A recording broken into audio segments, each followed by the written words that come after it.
வணக்கம். இப்போ Glasgow climate பேக்ட்டை பற்றி தான் இந்த வீடியோவில் நம்ம பார்க்க போகிறோம். United Nations climate change conference 2021 இப்போ கிளாஸ்கோ அதாவது யுனைடெட் கிங்டமில் நடந்து முடிஞ்சிருக்கு. கிட்டத்தட்ட 197 கண்ட்ரிஸ் இதில் பார்ட்டிசிபேட் பண்ணியிருக்காங்க. இவங்கெல்லாம் வந்து இந்த பார்ட்டிஸ் டு திஸ் கான்ஃபரன்ஸ்னு சொல்லுவாங்க. அதனால தான் இதை COP26 அப்படின்னு சொல்கிறாங்க. இதை ஏன் 26 எதை ரெப்ரசன்ட் பண்ணுதுன்னா 1992 United Nations framework convention on climate change அப்படின்னு உலக நாடுகள்லாம் ஃபஸ்ட்டு டைமாக வந்துட்டு கிளைமேட் சேஞ்சை எதிர்த்து ஒரு அக்ரிமெண்ட் சைன் பண்ணாங்க. ஸோ அந்த அக்ரிமெண்ட்டுக்கான பார்ட்டிஸ் தான் கான்ஃபரன்ஸ் ஆஃப் பார்ட்டிஸ். இவங்கெல்லாம் வருஷம் மீட் பண்ணி கிளைமேட் சேஞ்சை எப்படியெல்லாம் டீல் பண்ணுறது அப்படின்னு நெகோஷியேட் பண்ணுவாங்க. அதனால தான் இவங்களை கான்ஃபரன்ஸ் ஆஃப் பார்ட்டிஸ் அப்படின்னு சொல்லுவாங்க. ஸோ இதனோட 26 மீட்டிங் தான் இந்த வருஷம் நடந்திருக்கு. ஆக்சுவலாக இது 2020 நடக்க வேண்டிய ஒரு மீட்டிங், பட் பேண்டமிக்னால வந்து ஒரு வருஷம் தள்ளி போயிருக்கு. பர்டிகுலர்லி ஏன் வந்து இந்த COP26 வந்து ரொம்ப முக்கியமான ஒரு கான்ஃபரன்ஸ் அப்படின்னு பேசுகிறாங்கன்னா 2015 வந்து பாரிஸ் கிளைமேட் பேக்ட் சைன் பண்ணப்பட்டது. அது 2020 தான் அமலுக்கு வருது. அது வந்து ஒரு ப்ராட் ஃப்ரேம்வொர்க் மட்டும்தான் கொடுத்துச்சு. ஆனால் ஸ்பெசிஃபிக் டார்கெட்ஸ், ஸ்பெசிஃபிக்கான ஒவ்வொரு நாடோட கான்ட்ரிபியூஷன்ஸ் எவ்வளவு அதெல்லாம் ஃப்யூச்சராக நெகோஷியேட் பண்ணிக்கலான்னு சொல்லிட்டாங்க. அதை நெகோஷியேட் பண்ணி இப்போ ஒரு முடிவுக்கு வந்திருக்காங்க. ஸோ அதனால தான் இந்த கிளாஸ்கோ கிளைமேட் பேக்ட் ரொம்ப முக்கியமான ஒன்று இது. ஸோ இந்த கிளாஸ்கோ கிளைமேட் பேக்ட்டை பற்றி தான் இந்த வீடியோவில் நம்ம பார்க்க போகிறோம். வாங்க வீடியோக்குள்ளே போகலாம். Climate change पर 1/5 of the world's largest companies have set net zero emissions targets. Avoiding a climate disaster will be one of the greatest challenges humans have ever taken on. Greater than landing on the moon, greater than eradicating smallpox, even greater than putting a computer on every desk. My basic optimism about climate change comes from my belief in innovation. It's our power to invent that makes me hopeful. Human ஆக்டிவிட்டினால நம்ம நிறையா carbon emit பண்ணுறோம். அதனால வந்துட்டு global temperature பயங்கரமாக rice ஆகுது. அதனால climate change நடக்குது. ஸோ கிளைமேட் சேஞ்ச் நடக்கும்போது ஆப்வியஸாக நமக்கு வந்து நிறையா அன்சீசனல் ரெயின்ஃபால் வரும், ட்ராட்ஸ் வரும், சீ லெவல் ரைஸ் ஆகும். இந்த மாதிரி பல பாதிப்புகள் உலகமெங்கும் நடக்கும். ஸோ அதனால் இந்த குளோபல் டெம்பரேச்சர் ரைஸை முடிஞ்ச அளவுக்கு வந்து நம்ம கட்டுப்படுத்துறது தான் இந்த நெகோஷியேஷன்ஸோட மெயின் டார்கெட்டாக இருக்குது. ஸோ எப்படி கட்டுப்படுத்தலாம்னா நம்மளோட கார்பன் எமிஷன்ஸ், இண்டஸ்ட்ரியிலிருந்து வர கார்பன், நம்மளோட வெஹிக்கிள்ஸ்லேருந்து வர கார்பன், நம்ம கோலை எலக்ட்ரிசிட்டிக்கெல்லாம் யூஸ் பண்ணுறோம், அதெல்லாம் குறைக்கிறது மூலிமா கார்பன் எமிஷன்ஸ் கம்மியாகும். ஸோ கார்பன் எமிஷன்ஸ் கம்மியானால் ஆட்டோமேட்டிக்காக வந்து குளோபல் டெம்பரேச்சர் ரைஸ் கட்டுப்பாடாகும். ஸோ இதை வந்து 2100 எப்படியாவது இந்த டெம்பரேச்சர் ரைஸை 1.5 டிகிரி சி ரைஸு கீழே கொண்டு வந்துடணுங்கிறது தான் இந்த உலக நாடுகள் இங்கே இந்த கான்ஃபரன்ஸில் நெகோஷியேட் பண்ணுறாங்க. கான்ஃபரன்ஸோட எண்டில் நிறையா முடிவு எடுத்திருக்காங்க. ஸோ பர்டிகுலர்லி இந்த டெவலப்டு கண்ட்ரீஸ் லைக் யூஎஸ் என்ன பண்ணிடுறாங்கன்னா அந்த கார்பன் எமிஷனை முடிஞ்ச அளவுக்கு நெட் ஜீரோன்னு ஒரு கான்செப்ட் சொல்கிறாங்க. அதாவது டோட்டல் கார்பன் எமிஷனை 0 அளவுக்கு கொண்டு வந்துட்டு கம்ப்ளீட்லி ரெனியூபிள் எனர்ஜிக்குள்ளே போகிறாங்க. ஸோ அது வந்து 2050 வந்துருவோம் அப்படின்னு யூஎஸ் வந்து ஒரு ப்ராமிஸ் பண்ணியிருக்காங்க. அதே மாதிரி சைனா 2060 வந்துருவோன்னு சொல்கிறாங்க. இந்தியா வந்து 2070 வந்து நெட் ஜீரோ வந்துருவாங்க. அப்படின்னா completely we will shift to renewable energy அப்படின்னு சொல்லியிருக்காங்க. அதே மாதிரி கிட்டத்தட்ட ஒரு 120 கண்ட்ரீஸ் மீத்தேன் பிளட்ஜ் அப்படின்னு சொல்லியிருக்காங்க. அதாவது வந்து 30% அவங்களோட கரண்ட் மீத்தேன் எமிஷனை விட கம்மியாக வந்து பண்ணுவோம் 2030 அப்படின்னு ப்ராமிஸ் பண்ணியிருக்காங்க. அதே மாதிரி வந்து டீஃபாரஸ்ட்ரேஷனை நாங்கள் வந்து ரிவர்ஸ் பண்ணுவோம். கிட்டத்தட்ட 120 மேலே கண்ட்ரீஸ் வந்து 2030 இப்போ இருக்கிற டீஃபாரஸ்ட்ரேஷனை கிட்டத்தட்ட ஆல்மோஸ்ட் 80% கிட்ட ரிவர்ஸ் பண்ணிடுவோம் அப்படின்னு ப்ராமிஸ் பண்ணியிருக்காங்க. இந்த மாதிரி பல முடிவுகள் எடுத்திருக்காங்க. இந்தியா அதே மாதிரி வந்துட்டு 50% ரெனியூபிள் எனர்ஜி நாங்கள் வந்துட்டு 2030 போயிடுவோம் அப்படிங்கிற மாதிரி ப்ராமிஸ் பண்ணியிருக்காங்க. ஸோ இந்த கிளைமேட் சேஞ்ச் நெகோஷியேஷனுக்கு முன்னாடி நம்ம history of climate change negotiations அதை கொஞ்சம் பார்த்தா தான் நமக்கு இப்போ இருந்த கிளாஸ்கோ கிளைமேட் பேக்ட் கொஞ்சம் தெளிவாக புரியும். க்ரீன் ஹவுஸ் எஃபெக்ட் கோல்ட் ரீஜன்ஸில் வந்து பார்த்திங்கன்னா பிளான்ஸ் வந்து வின்டர் டைமில் வந்துட்டு ஐஸால் ஃப்ரீஸ் ஆகி சர்வை ஆகாது. அதுக்காக என்ன பண்ணுவாங்கன்னா அந்த நிறையா பிளான்ஸை சுற்றி ஒரு கிளாஸ் ஹவுஸ் கட்டிடுவாங்க. அந்த கிளாஸ் என்ன பண்ணுன்னா சன் ரேடியேஷனை உள்ளே அலோவ் பண்ணிடும். மறுபடியும் அது ஏர்த்தில் போட்டு ரீரேடியேட் ஆகி போகும் பொழுது அந்த கிளாஸ் வந்து அந்த ஹீட்டை சீல் பண்ணிடும். அதனால வந்து ஐஸ் வந்து மெல்ட் ஆகிட்டு அந்த பிளான்ட் சர்வை ஆக ஆரம்பிச்சிடும். இந்த ஃபினாமினனுக்கு பேர் தான் க்ரீன் ஹவுஸ் எஃபெக்ட். இந்த ஃபினாமினன் நம்மளோட ஏர்த்தோட அட்மாஸ்பியரில் நேச்சுரலாக நடக்குது. இப்போ ஏர்த்தோட அட்மாஸ்பியரில் நிறையா கேஸஸ் இருக்குது. பர்டிகுலராக வந்து carbon di oxide, methane, water vapour, இதெல்லாம் வந்து உங்களுக்கு பார்த்திங்கன்னா உள்ளே வர சன் ரேடியேஷன் அலோவ் பண்ணிவிடும். மறுபடியும் பூமியில் பட்டு ரீரேடியேட் ஆகி போகும்பொழுது அந்த ரேடியேஷனோட வேவ் லென்த் மாறிடும். அதனால வந்து அந்த கேஸஸ் வந்து அந்த ரீரேடியேட்டான அந்த சன் ரேஸை, அதாவது பர்டிகுலர் எனர்ஜியை வந்துட்டு மெதுவாக வெளியே அனுப்பும். அதனால் அந்த ஹீட் வந்துட்டு பூமியோட அட்மாஸ்பியர்லேயே சீலாக இருக்கிறதுனால நம்மளோட எர்த் அட்மாஸ்பியர் வார்மாக இருக்குது. சப்போஸ் இந்த க்ரீன் ஹவுஸ் எஃபெக்ட் நடக்கலைன்னா நம்மளோட எர்த்தோட அட்மாஸ்பியரிக் டெம்பரேச்சர் வந்துட்டு -18 டிகிரி சீல போயிடும். இப்போ க்ரீன் ஹவுஸ் எஃபெக்ட் நடக்கிறதுனால தான் நம்ம லைஃப் இதில் சஸ்டெயின் ஆகுது. பூமியோட அட்மாஸ்பியரிக் டெம்பரேச்சர் ஆவரேஜாக 14 டிகிரி செல்சியஸ் இருக்குது. இந்த 14 டிகிரி செல்சியஸில் இருக்கிறது நம்மளோட அட்மாஸ்பியரிக் நம்மளோட லைஃப்பை சஸ்டெயின் பண்ணுறதுக்கு ரொம்ப ரொம்ப முக்கியம். இதில் வந்து சப்போஸ் ஒரு 1 டிகிரி சியோ இல்லை 2 டிகிரி சியோ இன்க்ரீஸ் ஆனால் எர்த் வந்து ரொம்ப sensitive to climate change. So 1 degree C increase ஆச்சுன்னா பூமியில் வந்து நீங்கள் வந்து நிறைய கிளைமேட் சேஞ்சை பார்க்கலாம். ட்ராட்ஸாக இருக்கலாம், அதீத ரெயின்ஃபாலாக இருக்கலாம், இல்லை மான்சூன் வர்ற டைமாக இருக்கலாம், மான்சூனோட விகிதமாக இருக்கலாம். இதெல்லாம் ரொம்ப பாதிக்கப்படும். இன்ஃபேக்ட் ஐஸ் வந்து கிளேஷியர்ஸ் எல்லாம் மெல்ட் ஆகி சீ லெவல் ரைஸ் ஆகலாம். ஸோ இதெல்லாம் வந்துட்டு ரொம்ப பெரிய ப்ராப்ளத்தை கொடுக்கும். ஈவன் 1 டிகிரி சி ரைஸ் ஆனாலுமே நம்மளோட ஏர்த்தோட அந்த சென்சிட்டிவிட்டி டு கிளைமேட் சேஞ்ச் வந்து ரொம்ப ஜாஸ்தி. அதனால தான் இந்த டெம்பரேச்சர் இன்க்ரீஸை வந்து முடிஞ்ச அளவுக்கு 1.5 டிகிரி சி பை 2100 அதில் மெயின்டைன் பண்ணுங்கிறது தான் இந்த உலக நாடுகள் வந்து கண்டினியூஸாக நெகோஷியேட் பண்ணிகிட்டு இருக்காங்க. International panel on climate change ஒரு ஸ்பெஷல் ரிப்போர்ட் சப்மிட் பண்ணியிருந்தாங்க. அந்த ரிப்போர்ட்டில் 1.5 டிகிரி சி ரைஸ் இந்த டெம்பரேச்சர் பை 2100 அப்படின்னு சொல்கிறது வந்து எந்த ரெஃபரன்ஸ் பீரியட்லேருந்து எடுத்துக்கிறாங்கன்னா 1850லேருந்து 1900 வரையிலும். ஏன்னா அதுதான் ப்ரீ இண்டஸ்ட்ரியலைஸ்ட் லெவல்ஸ்ன்னு சொல்கிறாங்க. அதுக்கு தான் நமக்கு கிளைமேட் சேஞ்சோட எஃபெக்டோட டேட்டா இருக்குது. ஸோ 1850லேருந்து 1900லேருந்து அப்போ இருந்த டெம்பரேச்சரை விட நம்ம வந்து 1.5 degree C global average temperature வந்து ரைஸ் ஆகிடக்கூடாது பை 2100. இதுதான் இந்த கிளைமேட் சேஞ்ச் கான்ஃபரன்ஸோட ஒரு கோல். ஸோ இதெல்லாம் எங்கே ஸ்டார்ட் ஆச்சுன்னா யுனைடெட் நேஷன்ஸ் வந்து 1980s ஒரு கமிஷன் அப்பாயின்ட் பண்ணுறாங்க. அந்த கமிஷனோட பேர் United Nations world commission on environment and development. அந்த கமிஷனோட சேர்பர்சன் யாருன்னு பார்த்தீங்கன்னா ஹார்லம் பிரண்ட்லன். ஸோ அந்த கமிஷன் ஒரு ரிப்போர்ட் சப்மிட் பண்ணிச்சு. அந்த ரிப்போர்ட்டோட தீம் வந்து அவர் காமன் ஃபியூச்சர். அதில் தான் வந்து ஃபஸ்ட்டு டைமாக சஸ்டைனபிள் டெவலப்மெண்ட் அப்படிங்கிற ஒரு வேர்டை காயின் பண்ணுறாங்க. சஸ்டைனபிள் டெவலப்மெண்ட்னா என்ன டெஃபினேஷன் கொடுக்குறாங்கன்னா, so the development that meets the needs of the present generation without compromising the ability of the future generation to meet their own needs. So இதுதான் sustainable டெவலப்மெண்ட்டுக்கான ஒரு definition.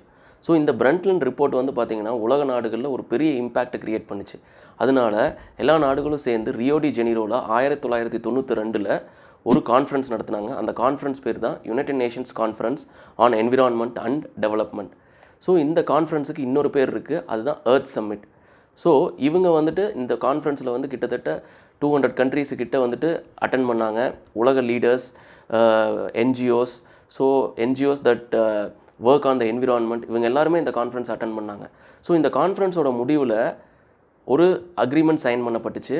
அதுதான் ஃப்யூச்சர் கிளைமேட் சேஞ்ச் நெகோஷியேஷன்ஸில் ஒரு architecture, அதாவது ஒரு frame ஒர்க்காக இருந்தது. அந்த ஃப்ரேம் ஒர்க் பேர் தான் United Nations frame work on climate change. இந்த கான்ஃபரன்ஸில் டெவலப்டு நேஷன்ஸுக்கும் டெவலப்பிங் நேஷன்ஸுக்கும் ஒரு 3 மேஜர் ஆர்குமெண்ட்ஸ் இருந்தது. இப்போ டெவலப்டு நேஷன்ஸ்னால் உதாரணத்துக்கு வந்து பார்த்திங்கன்னா யூஎஸ், யூரோப்பியன் யூனியனில் இருக்கக்கூடிய ஜெர்மனி, யூகே, ஸ்பெயின், ஃப்ரான்ஸ், அதே மாதிரி ரஷ்யா, ஸோ அதுக்கப்புறம் பார்த்திங்கன்னா ஏஷியன் கண்ட்ரீஸில் ஜப்பான். ஸோ இதெல்லாம் டெவலப்டு நேஷன்ஸ் கீழே வருது. அதே மாதிரி டெவலப்பிங் நேஷன்ஸ்னு பார்த்தீங்கன்னா India, China, South Africa, Brazils. So இவங்க மாதிரி கண்ட்ரிஸ் டெவலப்பிங் நேஷன்ஸ். இந்த 3 மேஜர் ஆர்குமெண்ட்ஸ் என்னென்னா, ஒன்று ஹிஸ்டாரிக்கல் ரெஸ்பான்சிபிலிட்டி.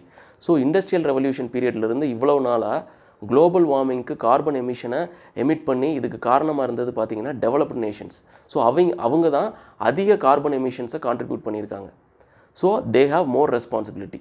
ரெண்டாவது, இதனால் வந்த பாதிப்புக்கு அவங்க they have to pay. Developed nations வந்து டெவலப்பிங் நேஷன்ஸுக்கும் தேர்ட் வேர்ல்டு கண்ட்ரீஸுக்கும் they have to pay for the impacts of climate change. அதுதான் polluters must pay. Third major argument என்னென்னா, ஸோ டெவலப்பிங் நேஷன்ஸ் இப்போ தான் வளர்ந்து வர்றாங்க. ஸோ அவங்க டெவலப்மெண்ட்டுக்காக சில எமிஷன்ஸ் பண்ணி தான் ஆகணும். உதாரணத்துக்கு பார்த்தா இண்டஸ்ட்ரீஸ் டெவலப்மெண்ட்டாக இருக்கலாம், இல்லை டிரான்ஸ்போர்ட்டுக்காக இருக்கலாம். ஸோ அவங்களுக்கு they need space for pollutions. They will take responsibility, but அதே நேரத்தில் வந்துட்டு they need space for pollution. So இதுதான் 3 மேஜர் ஆர்குமெண்ட் இந்த எர்த் சம்மிட்டில் நடந்தது. ஸோ இந்த ஆர்குமெண்ட்ஸோட விளைவாக ஒரு ஃப்ரேம் ஒர்க் வந்தது, ஒரு ஆர்கிடெக்சர். அந்த ஃப்ரேம் ஒர்க் பேர் தான் United Nations frame work convention on climate change. So இந்த ஃப்ரேம் ஒர்க்கை வந்துட்டு உலக நாடுகள்லாம் சைன் பண்ணாங்க. இந்த ஃப்ரேம் ஒர்க் தான் ஃப்யூச்சர் கிளைமேட் சேஞ்ச் நெகோஷியேஷன்ஸுக்கு ஒரு ஆர்கிடெக்சராக இருக்க போகுது.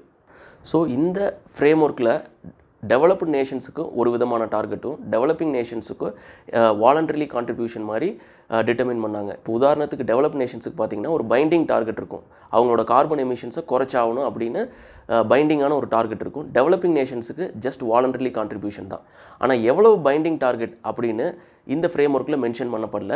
அது ஃப்யூச்சரில் நடக்கக்கூடிய கிளைமேட் சேஞ்ச் கான்ஃபரன்ஸ், அதாவது இந்த காப் கான்ஃபரன்ஸ்னு சொல்லக்கூடிய கான்ஃபரன்ஸில் அவங்க டார்கெட் ஃபிக்ஸ் பண்ணிக்குவாங்க. ஸோ இந்த டார்கெட்டை எப்போ ஃபிக்ஸ் பண்ணாங்கன்னா 1997 கியோட்டோவில் ஒரு கான்ஃபரன்ஸ் நடந்தது. எக்ஸாக்டாக சொல்லணும்னா 11th December 1997. அந்த கான்ஃபரன்ஸில் டெவலப்டு நேஷன்ஸுக்கு ஒரு பைண்டிங் டார்கெட் கொடுத்தாங்க. எவ்வளோனா 1990s எவ்வளவு கார்பன் எமிட் பண்ணாங்களோ அதை விட 5% ரெடியூஸ் பண்ணியிருக்கணும் பை 2012. டெவலப்பிங் நேஷன்ஸுக்கு அவங்க எவ்வளோ வாலண்டியரில் ரெடியூஸ் பண்ணணும்னு நினைக்கிறாங்களோ அவ்வளோ ரெடியூஸ் பண்ணால் போதும் அப்படின்னு சொன்னாங்க.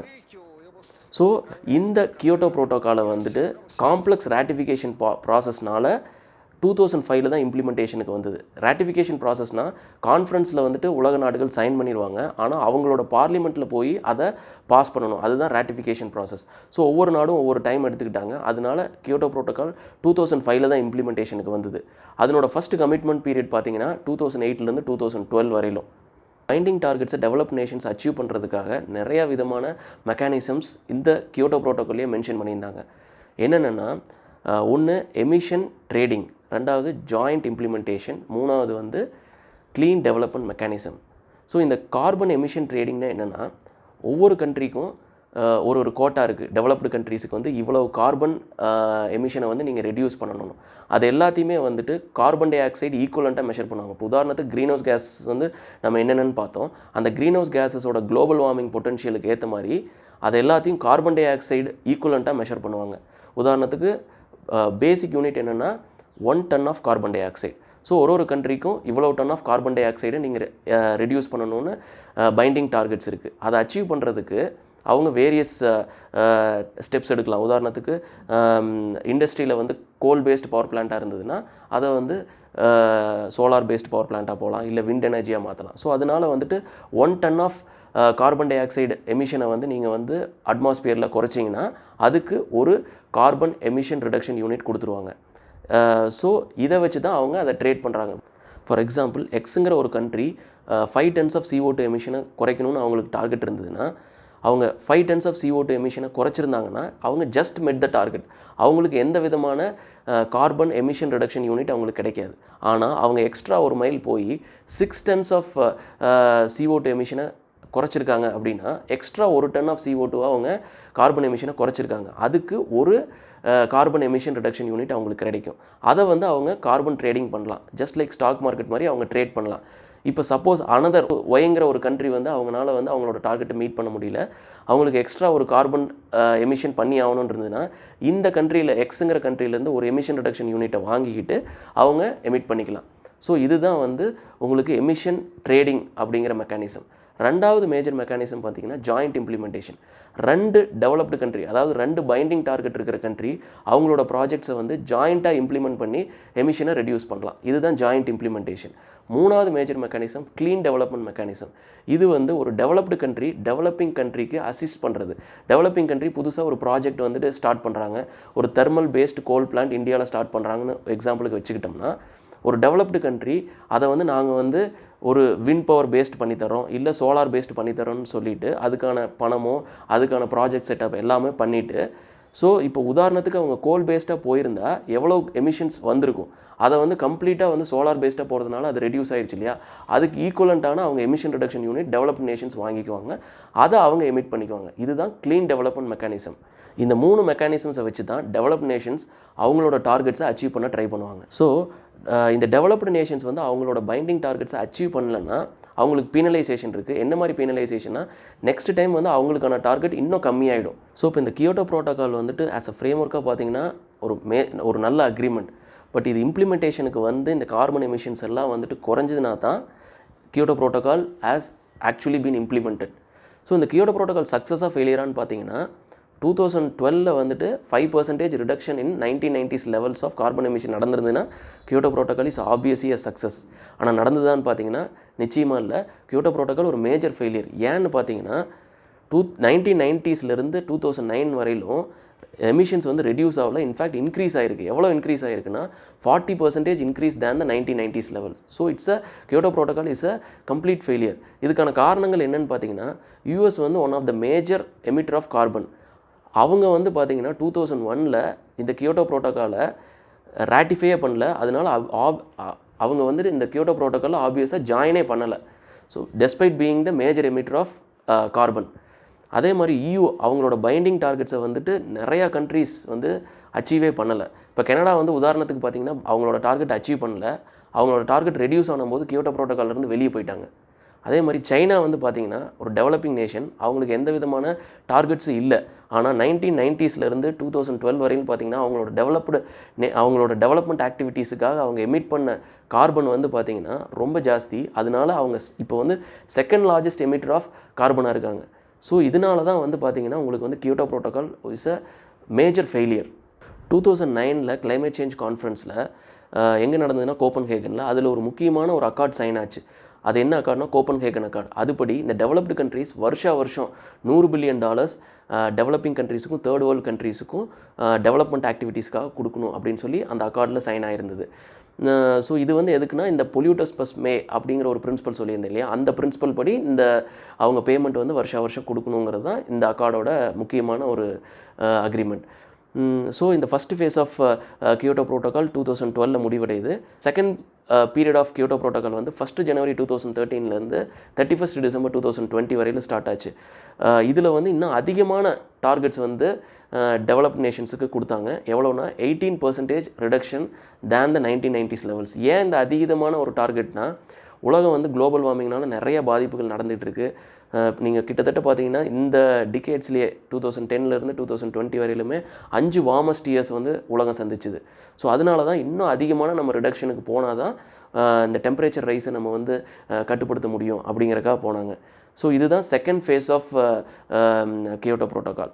ஆனால் இந்த 2020க்கு அப்புறம் நம்ம வந்து எந்த மாதிரியான ஒரு கிளைமேட் சேஞ்சுக்கான ஒரு டார்கெட்ஸுக்கு போகணும், என்ன மாதிரியான ஒரு ப்ரோட்டோக்கால் போகணும்னு உலக நாடுகள் வந்து 2013 ஸ்டார்ட் பண்ண ஆரம்பித்தாங்க. 2013, 14 இதுலையெல்லாம் நெகோஷியேட் பண்ணி 2015 பாரிஸ் கிளைமேட் சேஞ்ச் கான்ஃபரன்ஸில் ஒரு அக்ரிமெண்ட்டுக்கு வந்தாங்க. அதுதான் பாரிஸ் கிளைமேட் பேக்ட். இந்த பாரிஸ் கிளைமேட் பேக்ட் 2015 என்ன மாதிரியான பிரின்சிபல் ஃபாலோ பண்ணாங்கன்னா, இவ்வளோ நாளாக நடந்த அந்த differentiation between developed and developing countries இனிமேல் கிடையாது. ஸோ அந்த டிஃப்ரென்ஷியேஷனை, இந்த ஹிஸ்டாரிக்கல் ரெஸ்பான்சிபிலிட்டி அப்படிங்கிற கான்செப்டே கம்ப்ளீட்டாக டைலூட் ஆகிடுச்சு. ஏன்னா பாதிப்பு வந்து பார்த்திங்கன்னா டெவலப்டு கண்ட்ரீஸுக்கும் ஒரு பாதிப்பு வருது, டெவலப்பிங் கண்ட்ரீஸுக்கும் பாதிப்பு வருது யார் எமிட் பண்ணாலும். அதனால் இந்த டிஃப்ரென்ஷியேஷனை கம்ப்ளீட்டாக எடுத்துட்டாங்க. ஸோ அதே மாதிரி இந்த பைண்டிங் டார்கெட்ஸும் போயிடுச்சு. அதுக்கு பதிலாக நேஷ்னலி டிட்டர்மின்டு கான்ட்ரிபியூஷன்ஸ்னு ஒன்று கொண்டு வந்தாங்க. அப்படின்னா என்னென்னா, ஒவ்வொரு கண்ட்ரியும் அவங்க எவ்வளோ எமிஷன் ரிடக்ஷன் பண்ணுறாங்க அப்படிங்கிறத கான்ட்ரிபியூட் பண்ணணும். எவ்வளோ வருஷத்துக்கு ஒருக்கானா 5 வருஷத்துக்கு ஒருக்கா, இந்த 5 வருஷத்தில் நான் எவ்வளோ குறைக்க போகிறேன் அப்படிங்கிற அந்த கான்ட்ரிபியூஷனை அவங்க கொடுக்கணும். அதே மாதிரி நெக்ஸ்ட் 5 வருஷத்தில் அவங்க கொடுக்கும்போது இன்னும் அதிகமான ஒரு ரிடக்ஷன் கான்ட்ரிபியூஷனை அவங்க மென்ஷன் பண்ணணும். ஸோ இதுதான் நேஷ்னலி டிட்டர்மின்டு கான்ட்ரிபியூஷன். ஸோ இப்போ இந்த எல்லா நாடுகளும் கொடுக்குற nationally determined contribution of carbon reduction எமிஷனை வந்து கால்குலேட் பண்ணி ஒரு குளோபல் ஸ்டாக் டேக் எடுப்பாங்க. அந்த குளோபல் ஸ்டாக் டேக் வந்து இந்த உலகத்தோட அட்மாஸ்பரிக் டெம்பரேச்சர் வந்து 1.5 டிகிரி சிக்கு கீழே ரைஸ் ஆகிறத கட்டுப்படுத்த முடியுமா பை 2100 பார்ப்பாங்க. ஸோ அப்படி கட்டுப்படுத்த முடிஞ்சதுனா தான் எல்லா நாடுகள் கொடுத்த nationally determined contribution is meeting அந்த கார்பன் பட்ஜெட். ஸோ இதுதான் பாரிஸ் கிளைமேட் பேக்டோட மேஜர் பிரின்சிபல்ஸ் அண்ட் டார்கெட். இந்த பாரிஸ் கிளைமேட் பேக்டோட மேஜர் கிரிட்டிசிசம் என்ன பார்த்தீங்கன்னா, இவ்வளோ நாளாக இருந்த ஹிஸ்டாரிக்கல் ரெஸ்பான்சிபிலிட்டியை கம்ப்ளீட்டாக டைலூட் பண்ணிட்டாங்க. இப்போ வந்து இவ்வளோ நாளாக நடந்த கார்பன் எமிஷன்ஸை கால்குலேட் பண்ணால் எவ்வளோ வருதுன்னு பார்த்தீங்கன்னா 2500 பில்லியன் டன்ஸ் ஆஃப் CO2 அட்மாஸ்பியரில் நம்ம எமிட் பண்ணியிருக்கோம். ஸோ இந்த எமிஷனை வந்து பேலன்ஸ் இருக்கக்கூடிய எமிஷன் வந்து பார்த்திங்கன்னா 500 பில்லியன் டன்ஸ் ஆஃப் CO2 தான். அப்போ தான் குளோபல் டெம்பரேச்சர் ரைஸ் 1.5 டிகிரி சிக்கு கீழே கட்டுப்பாட்டில் இருக்கும். ஆனால் இந்த 2500 billion tons of CO2 emit பண்ணதில் மேஜர் கான்ட்ரிபியூஷன் யாருன்னு பார்த்தீங்கன்னா டெவலப்டு கண்ட்ரீஸ் தான். அதில் US மட்டுமே 20% கான்ட்ரிபியூட் பண்ணியிருக்காங்க. ரஷ்யா 7% கான்ட்ரிபியூட் இருக்காங்க. மேஜராக டெவலப்டு கண்ட்ரீஸ் தான் இந்த எமிஷனுக்கு காரணம். ஸோ இப்போ இந்த டெவலப்பிங் கண்ட்ரீஸும் தேர்ட் வேர்ல்டு கண்ட்ரீஸ் மேலே இந்த சுமையை தூக்கி வைக்கிறது ஒரு மேஜர் கிளைமேட் இன்ஜஸ்டிஸ் அப்படின்னு என்விரான்மெண்டல் எக்ஸ்பர்ட்ஸ் சொல்கிறாங்க. ரெண்டாவது மேஜர் கிரிட்டிசிசம் என்னென்னா, கோப்பன்ஹேகன் அக்கார்ட் படி வருஷம் $100 பில்லியன் வந்து டெவலப்டு கண்ட்ரீஸ் வந்து டெவலப்பிங் கண்ட்ரீஸுக்கு கொடுக்கணும். ஆனால் இன்ன வரையிலும் அவங்க அந்த டார்கெட்டை மீட் பண்ணவே இல்லை. ஸோ இதை மீட் பண்ணால் தான் டெவலப்பிங் கண்ட்ரீஸும் தேர்ட் வேர்ல்டு கண்ட்ரீஸும் adaptation techniques and mitigation techniques to climate change பண்ண முடியும். ஸோ அதுதான் second major criticism. So Paris climate pact வந்து 2020 இம்ப்ளிமெண்டேஷனுக்கு வருது after the end of second commitment period of Kyoto protocol. So 2020 இம்ப்ளிமெண்டேஷனுக்கு வர்றதுக்கு முன்னாடியே இந்த 5 வருஷத்துலேயே வந்து பார்த்திங்கன்னா 15 to 20 உலகம் வந்து நிறையா கிளைமேட்டிக் டிசாஸ்டர்ஸ் சந்திச்சிருச்சு. வார்மிங்காக இருக்கலாம், இல்லை வைல்ட் லைஃப் ஃபயர்ஸாக இருக்கலாம், இல்லை ட்ராட்டாக இருக்கலாம், இல்லை அதீத ரெயின்ஃபாலாக இருக்கலாம். அதனால 2020 இருக்கக்கூடிய கிளைமேட் சேஞ்ச் கான்ஃபரன்ஸில் நம்ம இன்னும் மேஜர் ஸ்டெப்பை எடுத்து அதிக டார்கெட் போயாகணும் அப்படின்னு ஒரு முடிவெடுத்தாங்க. ஆனால் 2020 பேண்டமிக்னால அந்த கிளைமேட் சேஞ்ச் கான்ஃபரன்ஸ் நடக்க முடியல. அந்த கான்ஃபரன்ஸ் தான் இப்போ 2021 கிளாஸ்கோவில் நடந்து முடிஞ்சிருக்கு. ஸோ அதில் உலக நாடுகள்லாம் சேர்ந்து ஆல்ரெடி சொன்ன மாதிரி லேண்ட்மார்க் டார்கெட்ஸ் வந்துட்டு மென்ஷன் பண்ணியிருக்காங்க. அதனோட டார்கெட்ஸ் உலக நாடுகளுக்கு என்ன, இந்தியாவுக்கு என்ன, இதெல்லாம் எப்படி வந்துட்டு உலகத்தோட குளோபல் டெம்பரேச்சர் ரைஸை 1.5 டிகிரி C கீழே வைக்க முடியும் அப்படிங்கிறத நெக்ஸ்ட் வீடியோவில் பார்க்கலாம். அந்த வீடியோவோட லிங்க்கை நான் டிஸ்கிரிப்ஷனில் கொடுக்குறேன், போய் செக் பண்ணி பாருங்கள். நன்றி, வணக்கம்.